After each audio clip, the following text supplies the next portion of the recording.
মৰমৰ ছাত্ৰ ছাত্ৰীসকল, তোমালোক সকলোটিয়ে নিশ্চয় ভালেই আছা, নহয় জানো?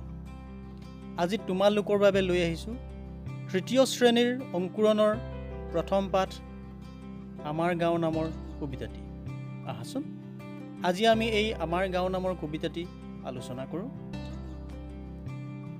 মইনাহঁত, এই কবিতাটোৰ কবি হৈছে সাহিত্যাচাৰ্য অতুল চন্দ্ৰ হাজৰিকা আৰু কবিতাটি শিশু সাহিত্য সম্ভাৰ দ্বিতীয় খণ্ডৰ 757 নং পৃষ্ঠাৰ পৰা তুলি অনা হৈছে। প্ৰথমে মই কবিতাটি পাঠ কৰি দিম, তোমালোকে মনোযোগেৰে শুনিবা। তাৰপিছত তোমালোকে নিজে পাঠ কৰিবলৈ যত্ন কৰিবা। আমাৰ গাঁও, কবি অতুল চন্দ্ৰ হাজৰিকা। শুৱনি আমাৰ ভৰা গাঁওখনে, শুৱনি আমাৰ ঘৰ, পদূলি মুখত গধূলি গোপাল ফুলি থাকে মনোহৰ। শুৱনি আমাৰ ভৰা বাৰীখনে, শুৱনি তামোল পাণ, শুৱনি আমাৰ সোণালী পথাৰ ভৰি পৰে পকা ধান। শুৱনি আমাৰ গাঁৱৰ পুখুৰী, ৰাজহাঁহ চৰে তাত, শুৱনি আমাৰ ঔগছজুপি মৌৱে বাঁহ লয় গাত। শুৱনি আমাৰ গাঁৱৰ চৰাই, শুৱনি গছৰ ফুল, শুৱনি আমাৰ ৰচকী পখিলা বাটৰুৱা যায় ভুল। শুৱনি আমাৰ গাই গৰুবোৰ, শুৱনি নদীৰ ঘাট, শুৱনি আমাৰ সৰু নামঘৰ বকুলৰ তলেদি বাট। শুৱনি আমাৰ যত ভাই ভনী, ৰহিম মহিম দোল, পদুমী কদমী মেলিনা চখিনা একেটি থুপিৰে ফুল। শুৱনি আমাৰ যত গঞা লোক, সুৱদী মুখৰ মাত, এখনি গাঁৱতে সবে মিলি জুলি পাতে মৰমৰ হাত। মইনাহঁত, আমি বেছিভাগ লোকেই গাঁৱত বাস কৰোঁ, নহয় জানো?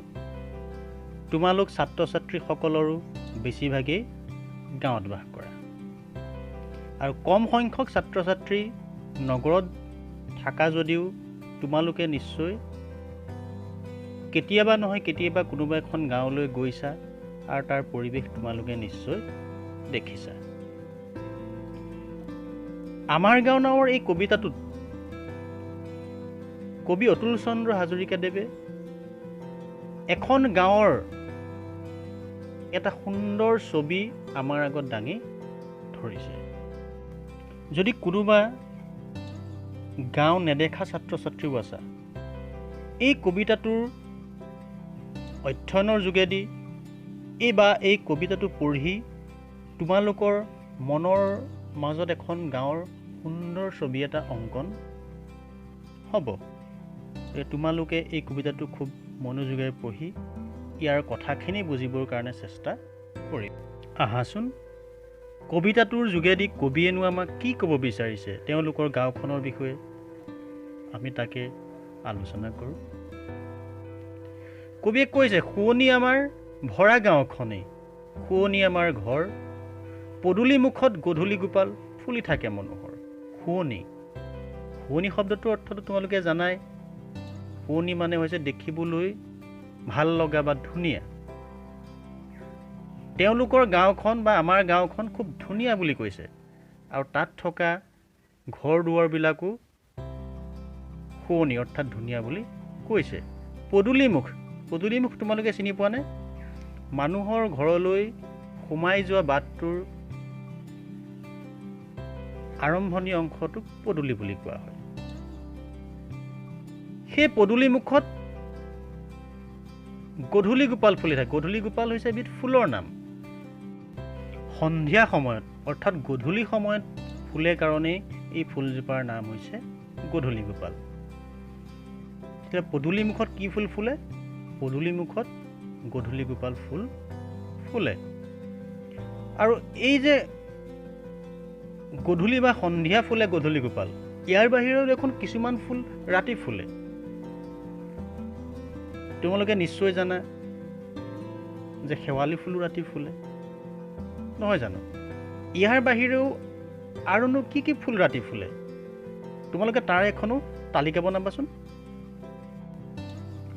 শুৱনি আমাৰ ভৰা বাৰীখনি, শুৱনি তামোল পাণ, অৰ্থাৎ গাঁৱৰ মানুহবোৰৰ বাৰীবিলাক সাধাৰণতে ডাঙৰ হয় আৰু সেই বাৰীবিলাকত তামোল পাণৰ পৰা আৰম্ভ কৰি বিভিন্ন গছ গছনিৰে এটা সুন্দৰ পৰিৱেশৰ সৃষ্টি কৰি ৰাখে, নহয় জানো? সেইকাৰণে কবিয়ে কৈছে যে গাঁৱৰ ভৰি থকা বাৰীখনৰ লগতে তাত থকা তামোল পাণবিলাকো দেখিবলৈ বৰ শুৱনি। শুৱনি আমাৰ সোণালী পথাৰ ভৰি পৰে তাক পকা ধান। পথাৰখন জানো সোণালী হয়? পথাৰৰ ৰং থাকে নে নাথাকে বাৰু? পথাৰৰ ৰং থাকে নে নাথাকে? বা পথাৰখনৰ ৰং সোণালী হয় জানো? হয়, পথাৰৰ ৰং বিভিন্ন সময়ত সলনি হৈ থাকে। যেতিয়া আমাৰ খেতিয়কসকলে পথাৰত ধানবোৰ ৰুব, তেতিয়া পথাৰখনৰ সেউজীয়া ৰং ধাৰণ কৰে। তেতিয়া পথাৰখন কি হৈ পৰে? দেখিবলৈ সেউজীয়া হৈ যায়। আৰু যেতিয়া আঘোণ মাহত ধানবোৰ পকে, ধানবোৰ পকিলে কি ৰং হয়? সোণালী ৰং। যেতিয়া ধানবোৰ পকিব, গোটেই পথাৰখনত গোটেই চাৰিওফালে আমি সোণালী ৰঙেই দেখিবলৈ পাম, নহয় জানো? সেয়েহে কবিয়ে পকা ধানেৰে ভৰি থকা পথাৰখনক সোণালী পথাৰ বুলি কৈছে।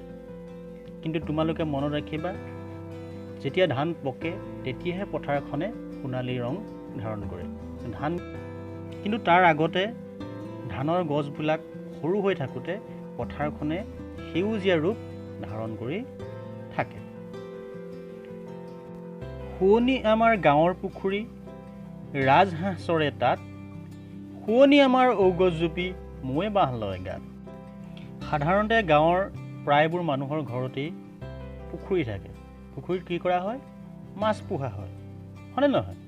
আৰু সেই পুখুৰীৰ মাছ পোহাৰ লগতেই মানুহবোৰে প্ৰায়বোৰ মানুহৰ ঘৰতেই হাঁহ পোহে আৰু ৰাজহাঁহো পোহে। সেই পুখুৰীত যেতিয়া ৰাজহাঁহবিলাক চৰি থাকে তেতিয়া কি হয়? দেখিবলৈ বৰ শুৱনি হয়। সেই কবিয়ে কৈছে যে গাঁৱৰ পুখুৰীৰ চৰি থকা ৰাজহাঁহবিলাকে তাৰ পৰিৱেশটো কি কৰে? সুন্দৰ কৰে। আৰু সেইবোৰ দেখি আমি ভাল পাওঁ বা আমাৰ মন ভাল লাগে। আৰু গাঁৱত থকা ঔগছ জুপিত মৌৱে বাঁহ লয় বুলি কৈছে। ঔগছ, যিজোপা গছত ঔটেঙা লাগে সেই গছজোপাই ঔগছ। আৰু সেই গছতে মৌৱে বাঁহ লয় বুলি কৈছে। মানে মৌ চিনি পোৱা নে? আমি যে মৌজুলিবিলাক কিনি আনি খাওঁ, সেই মৌজুলিবিলাক সেই মৌ-মাখিয়ে সংগ্ৰহ কৰি জমা কৰি ৰাখে। তাৰ পৰাই সংগ্ৰহ কৰি আমি মানুহবোৰে খাওঁ। আৰু সেই মৌৱে বাঁহ লৈ থকা ঔগছজুপি দেখিবলৈ বৰ শুৱনি বুলি কৈছে। আৰু কবিয়ে ইয়াত এই কবিতাটোত ঔগছত মৌৱে বাঁহ লৈ বুলি কৈছে যদিও ঔগছৰ বাহিৰেও অন্যান্য গছতো মৌৱে বাঁহ সাজে। আৰু মৌজোল সংগ্ৰহ কৰিবৰ বাবে মৌ-মাখি মানুহে ঘৰতো পোহে। আৰু গাঁৱত থকা চৰাইবোৰ, গাঁৱৰ বিভিন্ন ফুলৰ গছত থকা ফুলবোৰ আৰু সেই ফুলৰ মৌ চুহি থকা পখিলাবোৰ, এই সকলোবোৰ বৰ মনোমোহা, বৰ শুৱনি। এইবোৰ দেখি বাটৰ বাটৰুৱায়ো ৰ লাগি চায়। কবিয়ে তেওঁৰ গাঁৱত থকা গৰু গাইবোৰৰ লগতে মানুহে পোহা বিভিন্ন জীৱ জন্তুবোৰ, তেওঁৰ গাঁৱৰ কাষেদি বৈ যোৱা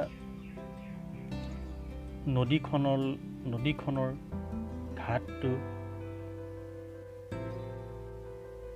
আৰু তেওঁৰ গাঁৱত থকা সৰু নামঘৰ, যিটো নামঘৰলৈ যাবৰ কাৰণে বকুলৰ তলেদি যাব লাগে। অৰ্থাৎ গাঁৱৰ নামঘৰৰ সন্মুখত বকুল গছ আছে আৰু সেই বকুল গছৰ তলেদিয়ে নামঘৰলৈ যাবলগীয়া বাটটোকে আৰম্ভ কৰি এই সকলোবোৰ বৰ শুৱনি বুলি কৈছে। আৰু গাঁৱত বাস কৰা বিভিন্ন ধৰ্মৰ বিভিন্ন জাতিৰ লোকসকলৰ মাজত একতা আছে। সিয়ে তেওঁ কৈছে যে যত ভাই ভনী ৰহিম মহিম দোল এইবোৰ চব নিজৰ ভাই ভনীৰ নিচিনাকৈ থাকে।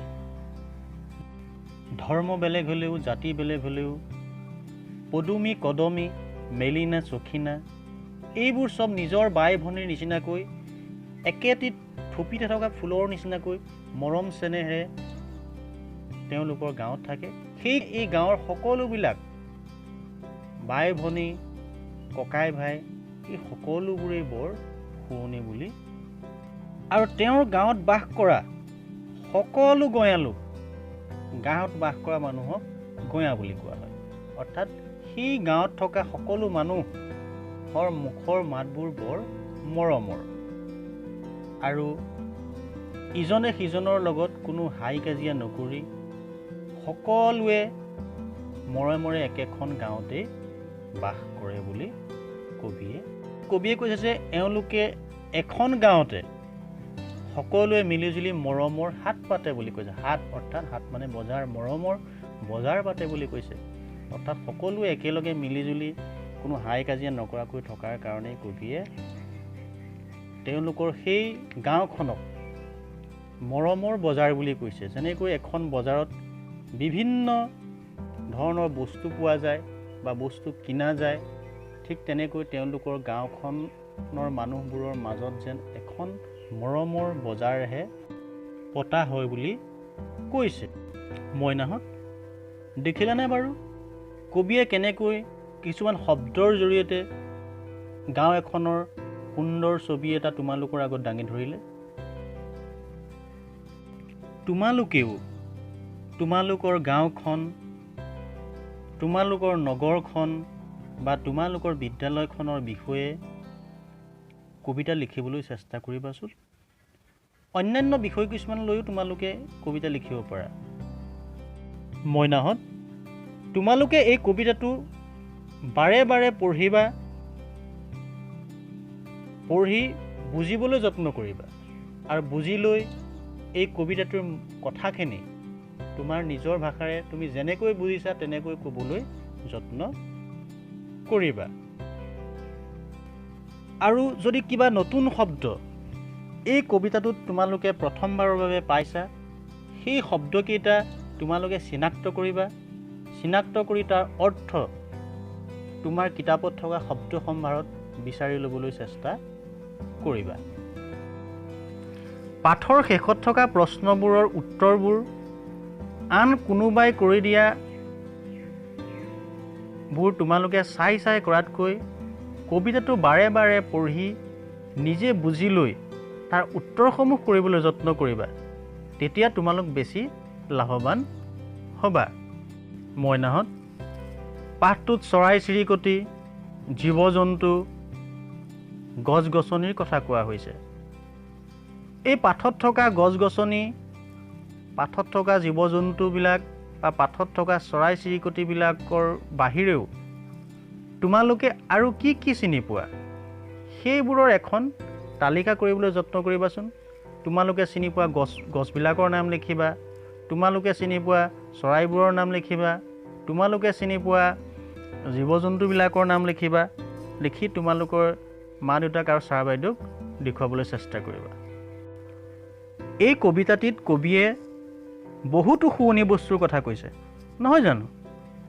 আৰু এই কবিতাটোত কোৱা শুৱনি বস্তুবিলাকৰ বাহিৰেও তোমালোকৰ গাঁওখনত আৰু বহুতো শুৱনি বস্তু আছে।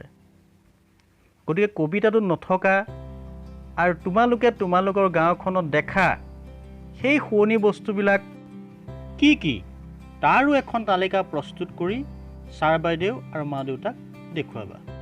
মইনাহঁত আমাৰ গাঁও নামৰ কবিতাটিৰ আলোচনা আজিলৈ ইমানতে সামৰণি মাৰিছোঁ। মইনাহঁত তোমালোকৰ যদি এই ভিডিঅ'টো ভাল লাগিল তেনেহ'লে লাইক, ছাবস্ক্ৰাইব আৰু কাষতে থকা বেল আইকনটো বজাই দিবা। তেতিয়া তোমালোকে ইয়াৰ পিছৰ ভিডিঅ'বিলাক পাবলৈ সুবিধা হ'ব। ধন্যবাদ।